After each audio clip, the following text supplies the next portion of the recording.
¿Qué tal? Muy buenas tardes, bienvenidos a un Eclesia Domingo muy especial, ¿eh? Vamos a comenzar ya directamente con nuestro primer invitado, es el cardenal José Cobocano, arzobispo de Madrid, con quien teníamos muchas ganas de hablar aquí en 13. ¿Qué tal? Bienvenido. Muy buenas.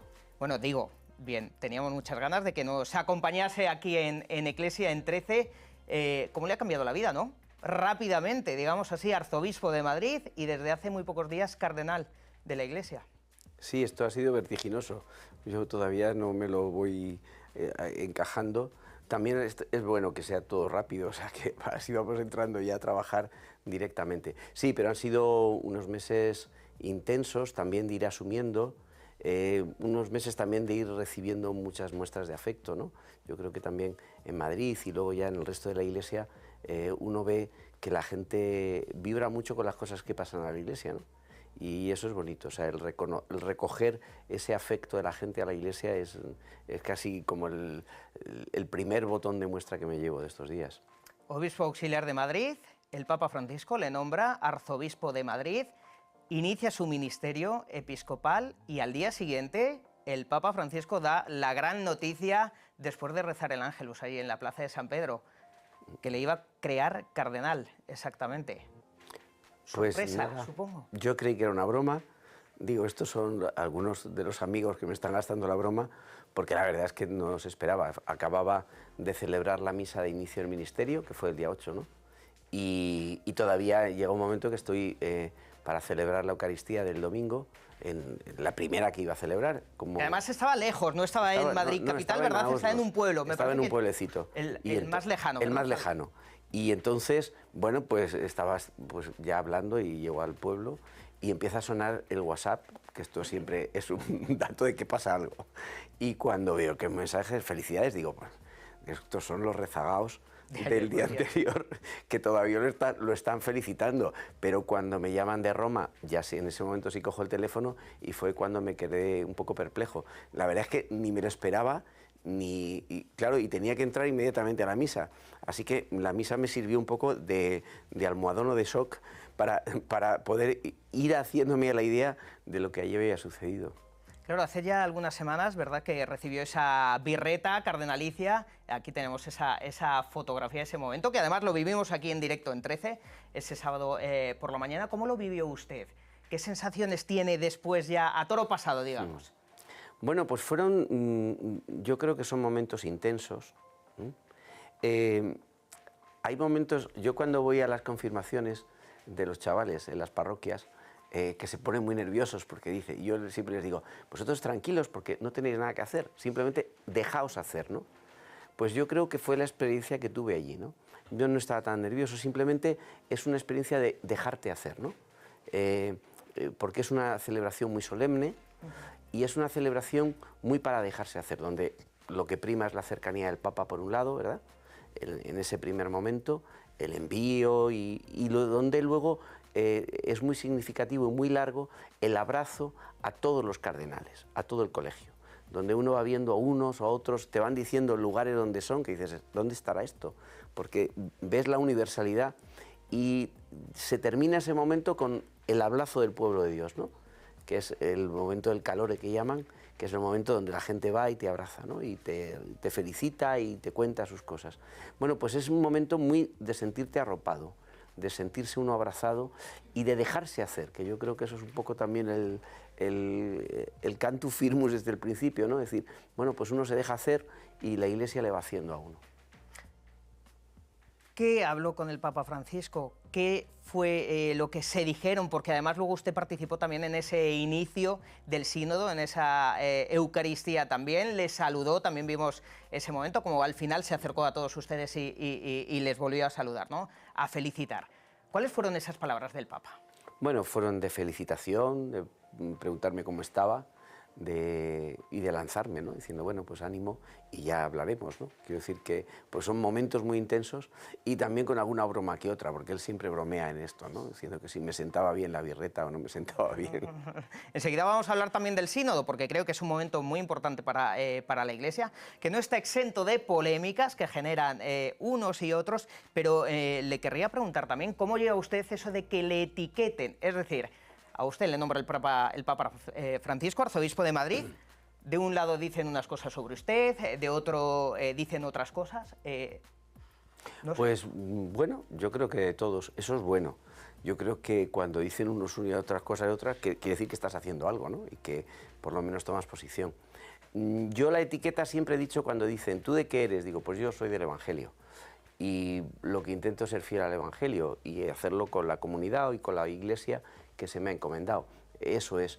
Yo entiendo que eso sucede, que si tomas postura en un tema, dice, pues este es de un lado, si tomas postura de otra, es el otro, ¿no? Yo creo que vamos posicionándonos y vamos acogiendo la realidad como viene, porque de eso se trata la Iglesia, ¿no? Y las etiquetas, pues yo no creo, no sé si es bueno o no ponerlas, ¿no? Porque yo siempre digo, pues si uno defiende la vida, ya, pues este ya es de derechas y no sé qué. Si te vas con los inmigrantes, tú ya eres de izquierdas o no sé qué. Cuando en el Evangelio están los dos. Yo creo que en la Iglesia sí es bueno que, bueno, aprendamos a ver las cosas de otra manera, ¿no? Que no todo se vive políticamente, sino que se vive por personas que se posicionan, como la Iglesia, según qué tema, pues nos vamos posicionando de una forma u otra. Y no hay partido político que, ni ideología, ni forma de pensar que englobe todo lo que dice el Evangelio. Así que, pues vamos bien. ¿Y podríamos decir que este es uno de los grandes males o grandes problemas que aqueja ahora mismo tanto a la sociedad como a la Iglesia, esa polarización constante? Sí, bueno, el Papa lo dice a menudo, ¿no? O sea, yo creo que una de las razones que tenemos de actuar ahora y una de las llamadas que nos hace, se hace a la Iglesia, ¿no?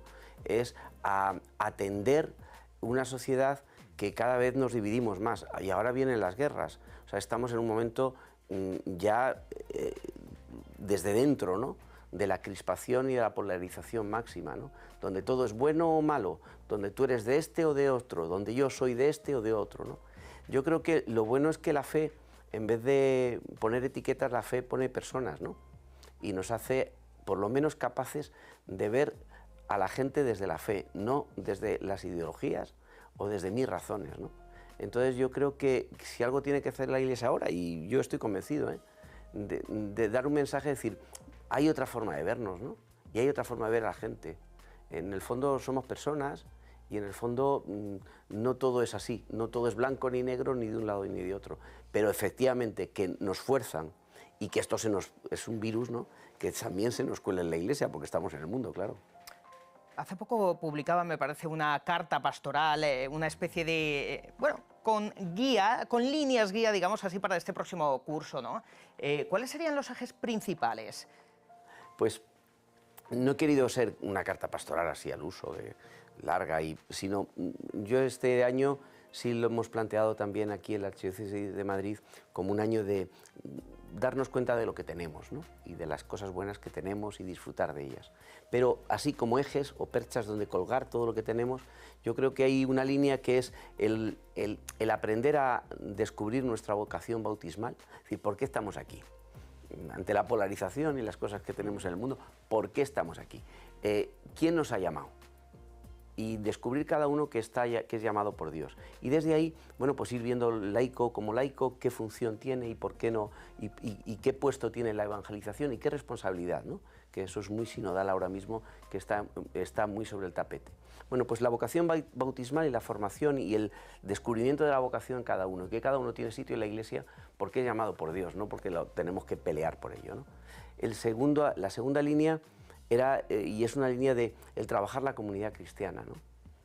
Ante el mundo que tenemos, yo creo que la Iglesia tiene una oferta buenísima, y es que tenemos comunidades. Y es trabajar la comunidad en todos los niveles. Madrid tiene una suerte y es que en cada rincón hay una comunidad cristiana, hay parroquias, hay realidades por toda la geografía de la ciudad. Y luego también trabajar en otro lugar lo que es la diocesanidad, ¿no? Saber que somos Iglesia. El cardenalato también, eso lo insemina ahí en la forma de trabajar, ¿no?, que es, bueno, pues aprender que somos comunidad diocesana. Otra de las líneas también importantes que yo creo que podemos, y es el sentirnos y el ponernos delante de la palabra de Dios. ¿Por qué? Porque muchas veces las hacemos las cosas porque decimos, creemos que tenemos que hacer esto, pues está muy bien. O creemos que lo que yo creo o lo que cree otro grupo. Pero yo creo que ponerse delante de la palabra de Dios es un buen ejercicio que siempre hacemos y que subrayamos. el escuchar la palabra de Dios como fuente de la toma de nuestras decisiones. También tiene mucho que ver con lo del sínodo y con la metodología sinodal que estamos viendo estos días. Y por último, la última línea es atender y el procurar que la misericordia sea el carné de identidad de la presencia de los cristianos en la sociedad, ¿no? Y especialmente en Madrid. Hace pocos días se ha reunido usted con el rey Felipe VI. Hemos visto las imágenes aquí ya en 13, no sé si las podemos ver otra vez. ¿Cómo fue ese encuentro? Que es la primera vez que usted se reunía con él, ¿verdad? Sí, fue un encuentro muy cordial. Yo creo que nos entendimos bien. Tienen un gran conocimiento de la situación de la Iglesia en general y de la Iglesia también en Madrid. Y sí, yo lo viví como cordial, como entendimiento y no, más allá también de los personajes, ¿no? Yo creo que fue un entendimiento de las personas, que eso es lo importante, ¿no? Por lo menos eso es lo que buscamos. Decía usted que conocía bien la vida de la Iglesia en España, el rey. Sí, sí, sí, está perfectamente informado y vamos, sí tiene una visión muy interesante. Otro gran acontecimiento que acabamos de vivir en la Iglesia en Madrid, acaba de vivir usted, es la visita del patriarca ecuménico Bartolomé. Ha estado esta semana en la conferencia episcopal, el domingo pasado, hace una semana, estuvo en la Catedral de la Almudena, precisamente en un encuentro de oración, ¿no? ¿Cómo lo vivió usted? Porque es la primera vez, además, que el patriarca visita nuestro país. Sí. Un patriarca de Constantinopla ecuménico, ¿no? Sí, la verdad es que ha sido un momento muy relevante.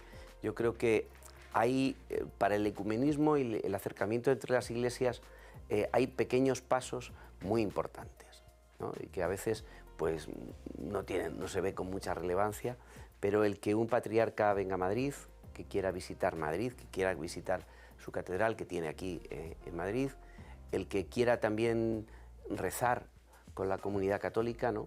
Y que quiera sentarse a rezar y que venga a casa, a la casa de los cristianos, a la catedral, también es un hecho también muy significativo, porque nos viene a traer el abrazo también de otra iglesia, ¿no? Y yo creo que acoger el abrazo es una forma de sembrar lo que es el ecumenismo, ¿no? Luego también compartimos mesa, estuvimos cenando y yo creo que fue comunicándonos un poco, ¿no? La comunicación de las personas, con las miradas, con contarnos pues, de dónde venimos cada uno, dónde habíamos estudiado, bueno, pues eso inmediatamente va creando lazos, ¿no? Y yo creo que así es como se crea el ecumenismo y el acercamiento. Fue un momento muy interesante también de compartir nuestras visiones de las situaciones actuales, sobre todo de la situación de Tierra Santa, y ver que efectivamente las distintas iglesias tenemos las mismas preocupaciones y la misma misión ahora mismo, ¿no? Ahora en el tema de la paz y en el tema de la reconciliación de los pueblos. Si me permite, volvemos a ese tema del sínodo. Del Papa Francisco, primero le quiero preguntar por esos nombramientos también como miembro de dos dicasterios de los más importantes de la Santa Sede, el Dicasterio Laicos, Familia y Vida, y por otro lado el Dicasterio de los Obispos. Lo primero, el Santo Padre parece que cuenta con usted, ¿no? Lo segundo, ¿qué tipo de obispos necesitaría nuestro país? Y ahora lo enlazamos todo eso con el sínodo, que me parece también que marca, digamos, toda esta etapa o estos meses. Yo creo que, bueno, ya lo ha dicho el Papa, ¿no? Lo que sí se necesita es pastores.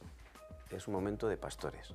Es un momento donde la Iglesia necesita del obispo como aquel que acompañe a la comunidad cristiana, que a veces tendrá que dar direcciones, que tendrá que marcar, que otras veces tiene que acompañar, ¿no? Y a veces, como también él dice, empujar, ¿no? En otras veces empujar. Pero efectivamente que esté muy atento a lo que sucede, ¿no? Y que vea que en nuestro mundo, la sociedad, no es una anécdota para la Iglesia, sino es la misión. La Iglesia no puede estar sin el mundo, ¿no? No puede estar sin la sociedad. Y entonces tenemos que entrar continuamente en diálogo con ella. No posicionarnos ni frente a ella, sino viendo cómo es la llamada, ¿no? El Papa Francisco lo ha dicho, dice, nosotros somos la levadura, pero no elegimos la harina, ¿no? La harina se nos pega, sea como sea. Yo soy la levadura, la Iglesia es la levadura, y tenemos que estar muy atentos a las distintas arenas y harinas que se nos van juntando en las manos, ¿no? Para amasarlas y para llevarles la alegría del Evangelio. Pero bueno, pues ahí es por donde vamos. Y yo creo que los pastores que necesitan ahora nuestra sociedad son esos, que entiendan a la gente, que entiendan la misericordia, que sepan escuchar a la gente y que sepan crear comunidades cristianas, ¿no? El sínodo no sé por qué, siempre a todos los sínodos convocados por el Papa Francisco le rodean ciertas polémicas. Él se refería a estas polémicas también en esa sesión de apertura hace también algunos días, incluso con un mensaje a nosotros, a los periodistas, a los medios de comunicación, ¿no? ¿Por qué cree usted que pasa esto? Que siempre, bueno, pues está también tan polarizado, ¿no? Hablábamos antes de la polarización también en la sociedad, en la propia Iglesia. ¿Por qué pasa también siempre esto? Pues mira, yo creo que porque podemos hacer, como todo, una lectura creyente o una lectura no creyente. Si yo hago una lectura no creyente del sínodo, pues digo que un grupo de gente se junte, pues es un parlamento, ¿no? A ver quién vota más, y a veces medios de comunicación quieren marcar la agenda. Si yo hablo mucho de un tema, y ha sucedido otras veces, como con la Amazonía y demás. Sí, él mismo puso algunos ejemplos. Entonces, ¿no? Él viene, bueno, pues ya vamos a hablar de esto en los medios para que el sínodo responda a lo que nosotros queremos que responda. Y vamos a contar que esta es la agenda del sínodo. Yo creo que el Papa no quiere, y la misma Asamblea Sinodal tampoco. Si hacemos una lectura creyente, yo siempre hago una pregunta, incluso a aquellos que les cuesta verlo. Dice, pero vamos a ver, los cristianos, si nos reunimos en nombre de Dios e invocamos al Espíritu, ¿creemos que no va a pasar nada? ¿Es posible que no pase nada? ¿Es posible que si nos ponemos honradamente en oración, como se está haciendo, que si nos ponemos honradamente a dejar que Dios actúe y hacerlo en la diversidad de la Iglesia, no va a pasar nada? Bueno, un no creyente puede decir, pues no. El creyente, yo creo que decir, cuando esto sucede, Dios siempre actúa, ¿no? Y yo creo que en el sínodo va a ser un momento donde Dios tiene que actuar y está actuando. Otra cosa es que lo queramos reconocer o no, pero cuando la gente reza, se pone de acuerdo y escucha, Dios actúa. ¿Y cree que, por ejemplo, los fieles de a pie, ¿no? Los católicos de las parroquias, bueno, de Madrid en este caso, son conscientes de lo que está sucediendo? ¿Son conscientes de la importancia de este acontecimiento? ¿Lo tienen presente? Personalmente creo que les cuesta, y nos cuesta, porque como se ve, bueno, esto lo están haciendo allí y nosotros estamos aquí en el día a día, pero también porque a veces vamos un poco demasiado pendientes de nuestro suelo pequeño, ¿no? Sin embargo, lo que está pasando en la Iglesia es muy gordo, y es que el Espíritu Santo está hablando, y está hablando para toda la Iglesia, ¿no? Y ahí se están diciendo cosas y se están haciendo formas de trabajo que sí serán convenientes. Yo creo que hay algunos que sí se dan cuenta, y son los voceros, ¿no? Y los que nos van a espabilar, porque la primera consecuencia de este sínodo va a ser que el estilo de trabajo, de escucha desde la oración, de escucha de unos a otros, es un estilo que se va a subrayar, que ya estaba, pero que lo vamos a hacer como más nuestro y vamos a profundizarlo más, ¿no? Entonces, es verdad que no nos enteraremos mucho, o a otros no les gusta, pero aquí está pasando algo, la Iglesia se está moviendo y la está moviendo el Espíritu porque se está poniendo a su luz. Bueno, de todas formas queda todavía mucho sínodo por delante, parece que va a acabar ahora. Es verdad que la Asamblea General entra en su ecuador ahora, pero todavía queda un año más para continuar viviéndolo en las parroquias y para que seamos todavía un poquito más... Sí, y luego nos jugaremos la recepción, es decir, el recibir lo que allí se ha hecho y se ha pensado. Cambiamos de tema, si le parece, y hablamos de un asunto también que nos preocupa mucho a la Iglesia, es el tema de los abusos. ¿Qué está haciendo la Iglesia para solucionar esto? ¿No tiene la sensación también usted, bueno, en ocasiones, lo ha dicho la propia Conferencia Episcopal, ¿no? O desde allí, de que se pone solamente el foco en la Iglesia, en los casos de la Iglesia, y no se tiene en cuenta pues que también ocurre esto en otros ámbitos, que es un problema global, en conclusión? Sí, lo que pasa es que yo creo que el problema como tal lo enfocamos a veces mal, porque como enfocamos como ¿qué estoy haciendo yo? ¿Cuántos números hay? ¿Qué está pasando? Y todo lo queremos montar un poco mirándonos a nosotros, ¿no? Yo creo que, mira, cuando te duele algo, no es lo mismo que cuando no te duele, ¿no? Yo puedo hablar de la enfermedad, que cuando tengo una enfermedad la vivo de otra manera, ¿no? El tema de los abusos o lo miramos desde las víctimas, desde el dolor de las víctimas y desde la necesidad de las víctimas, o no estamos haciendo nada. Estaremos haciendo un buen discurso, una buena consultoría, bueno, estaremos haciendo otras cosas. Pero yo creo que ahí siempre tenemos que ir atendiendo, yo siempre pienso ante cosas que decimos, y esto las víctimas con las que hemos hablado, ¿cómo lo estarán viviendo, ¿no? ¿Y cómo lo ven? Yo creo que eso es. Dicho esto, la Iglesia se está intentando mover. La Iglesia es muy grande, con realidades muy variopintas. Ya hay una preocupación, ya va calando, yo veo que sí va calando una cultura del mirar desde las víctimas. Ya va calando también desde la percepción de ser muy transparentes en nuestros procesos. La percepción de, en cuanto hay un caso, en cuanto hay algún matiz, decir, esto puede llevar el saltar, ya va habiendo esa percepción y esa sensibilidad. Y yo creo que eso es importante. Luego tendremos que seguir ahondando en protocolos, tendremos que seguir ahondando en transparencia, tendremos que seguir ahondando también en formación y en cultura de la protección, ¿verdad? Y también en evaluar nuestros procesos de toma de decisiones y de ejercicio del poder a veces, ¿no? Que eso también nos interroga a las víctimas continuamente sobre eso. Usted es responsable también de migrantes en la Conferencia Episcopal. Estamos viviendo estos días una situación en las Islas Canarias tremenda. Aquí lo estamos contando también en Eclesia al Día. Cada día hemos visto también unas imágenes tremendas también en Lampedusa hace algunas semanas, como colapsaba, ¿no?, la isla. ¿Qué se está haciendo para remediar esto, para ayudar a estas personas, ¿no? ¿Se está yendo a la raíz del problema, como pide el Papa Francisco, o no? No, el Papa en Marsella yo creo que ha sido y quiere ser la voz de los ahogados, ¿no? Que esa es la que no tenemos. No tenemos la voz de los ahogados. Son también números, ¿no? Yo creo que ahora mismo habría que escuchar la realidad de los que vienen y habría que escuchar por qué vienen, ¿no? Y cómo nuestra vida a veces es insensible a eso, ¿no? Creo que se está haciendo muy poco.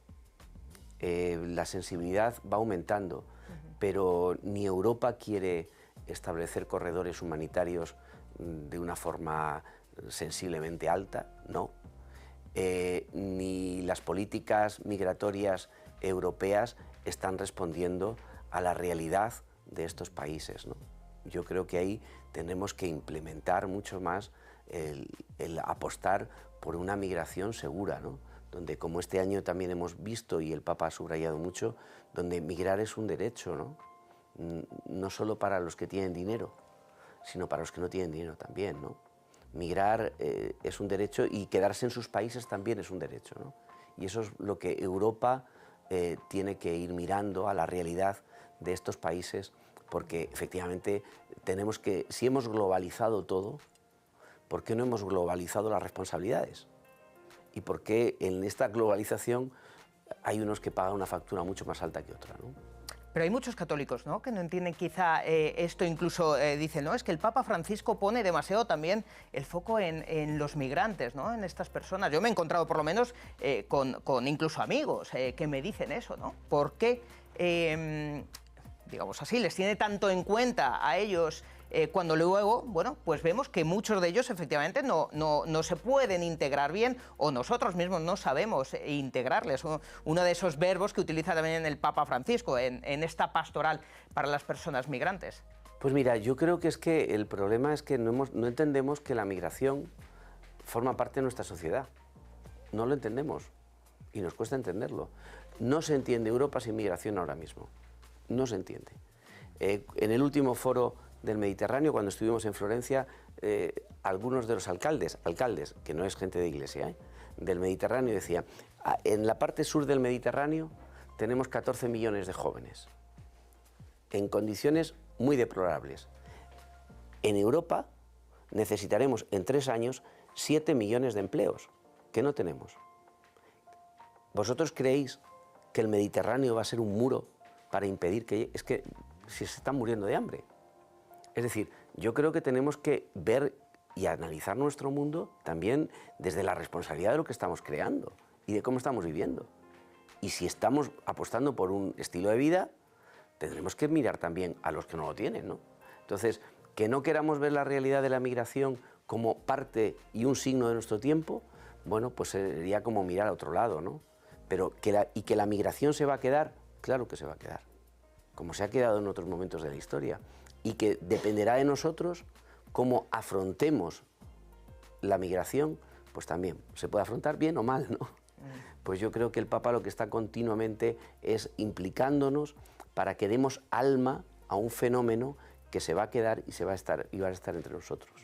Esta semana hemos vivido también una jornada muy especial, esa jornada de ayuno y de oración, ¿verdad?, por la paz en Tierra Santa. Estamos viendo todos los días también imágenes que son, no sé cómo calificarlas, trágicas, dramáticas, cuesta verlas, muchas veces como ese bombardeo a ese hospital de Gaza, ¿no?